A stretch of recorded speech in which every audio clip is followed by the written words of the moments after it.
Ayon po kay Mr. Robin Padilla, sana daw matapos na lahat ito.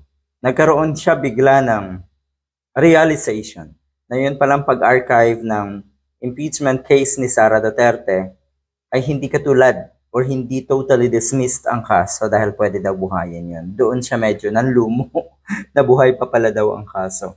Ayan, buti naman alam niyo po na buhay pa. Ano ho? At sigurado tayo, bubuhayin at bubuhayin yan ng 5 senador lang. Kasi ang kailangan lang daw na boto para ilagay uli sa business ang impeachment case ng Sara Duterte ay 5 boto lang galing sa mga senador.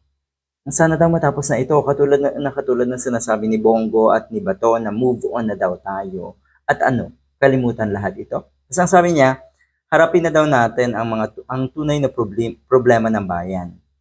Katulad ng sweldo, agrikultura, pagkain, kung ano pa ang kanyang binanggit. Oh, talaga? Ang pinakamalaking problema ng ating bayan ngayon ay ang mga katulad nyo. Ang mga katulad nyo na kauupo pa lang, pamumulitika na ang inaatupag. Talaga ba? Nagsisilbi kayo? Ang pinakamalaking problema ng ating bansa ngayon ay ang mga katulad ni Sara Duterte. Ang pinakamalaking salot, bagay yung salitang salot, ng ating bansa ngayon ay ang mga katulad ni Sara Duterte. At pangalawa dyan, kayo na kumukonsinte at sumusuporta sa mga katulad ni Sara Duterte. Yan po ang pinakamalaking problema ng ating bansa ngayon.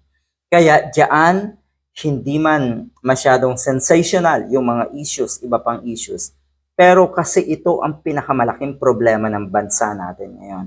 Kaya hindi tayo umuusad. Mr. Robin Padilla, kaya hindi umuusad ang ating bansa dahil sa katulad nyo na walang prinsipyo. Dahil sa katulad nyo na gustong manatili, yung tinatawag bang sakim sa kapangyarihan. Pwede siguro okay lang, sige, gusto mong manatili sa pwesto, pero sana naman may ipinapakita kang dunong at may nagagawa ka. Pero wala kasi. Diba?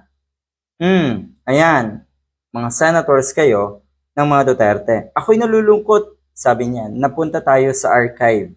Yung archive, ibinasa ko, pwede pala yan hukayin anytime kung ano man. Hindi pa rin daw tapos. Kaya sana po, bagamat ang boto ko ay yes, aray. Ako ay may reservasyon dyan. Malaki ang reservasyon ko dahil gusto ko dismissal. Yan kasi ang gusto talaga niya, tapusin na daw ang lahat ng ito.